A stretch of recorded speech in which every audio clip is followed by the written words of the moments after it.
4 लोग घुस के। उत्तर प्रदेश के रायबरेली के गुरुबख्शगंज थाना क्षेत्र के इस गांव में थोड़ी सी ज़मीन के विवाद में जमकर लाठियां चली और एक आदमी की मौत हो गई। इस छोटी सी ज़मीन के लिए आदमी को अपनी जान से हाथ धोना पड़ गया।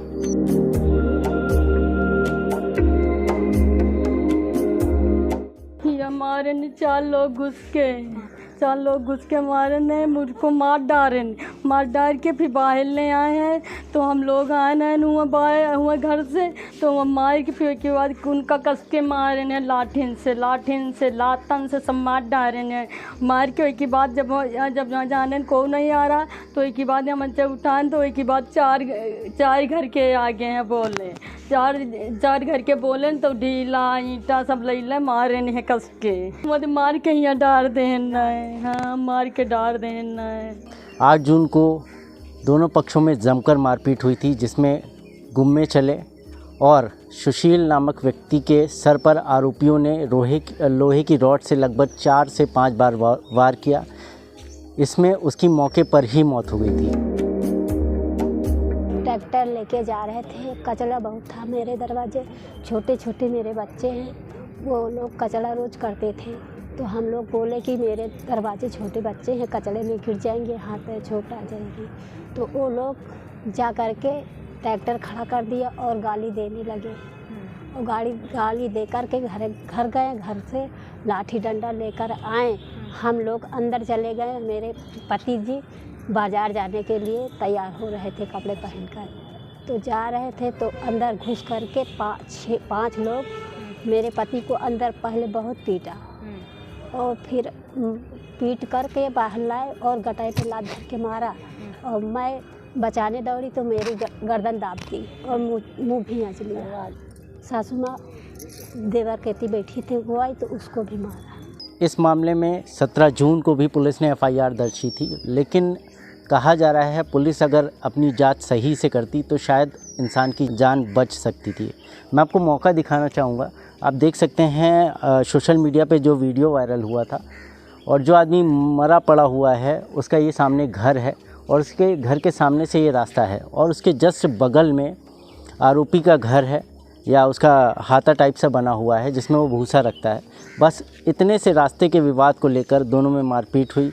पीड़ित पक्ष का कहना है कि आने जाने का कोई भी रास्ता नहीं बच रहा था। वो यहाँ पर लगातार ट्रैक्टर खड़ा कर रहे थे, जिसके कारण भारी बारिश के बाद यहाँ पर आने जाने का रास्ता नहीं बचा है।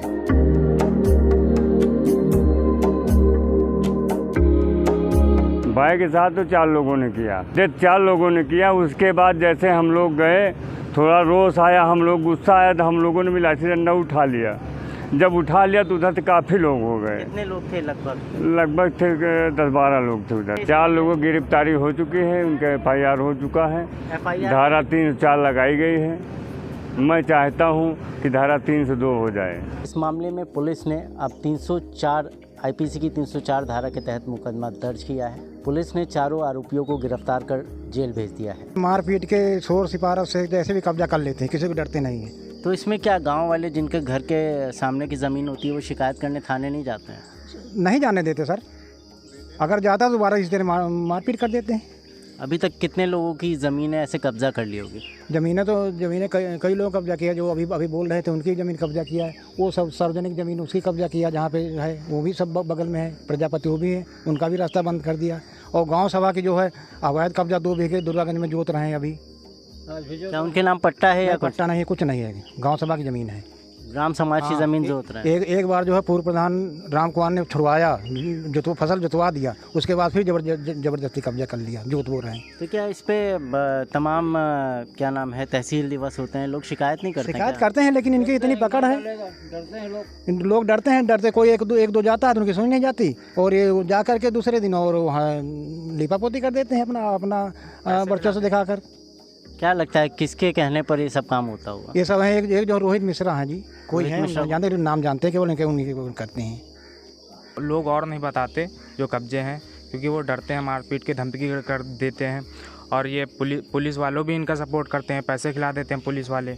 और रोहित मिश्रा जैसे इन्होंने बताया, रोहित मिश्रा एक हैं मतलब रिपोर्टर या प्रेस हैं, हमको ज़्यादा उसमें नॉलेज नहीं है।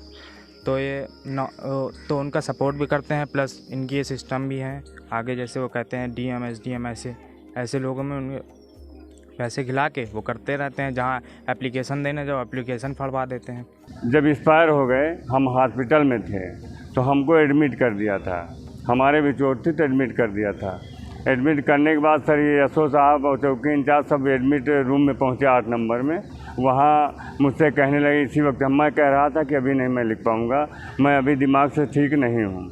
लेकिन बहुत प्रेशर के बाद 4 बजे गए, 10 बजे रात तक वहीं थे। मुझ पर ये कह रहे थे कि आप लिख दीजिए, केवल दस्तखत कर दीजिए, ज़रूरी है।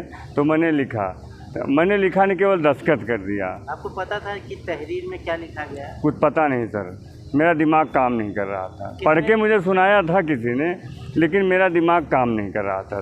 वो तहरीर किसने लिखी थी? मैं नहीं बता सकता कौन लिखा था। हमारे यहाँ जब 5-6 लोग टोटल हुए। 5 बिस्वा ज़मीन है, मैं कैसे रहूँगी, मेरे बच्चे कैसे रहेंगे दीदी, बोलिए आप।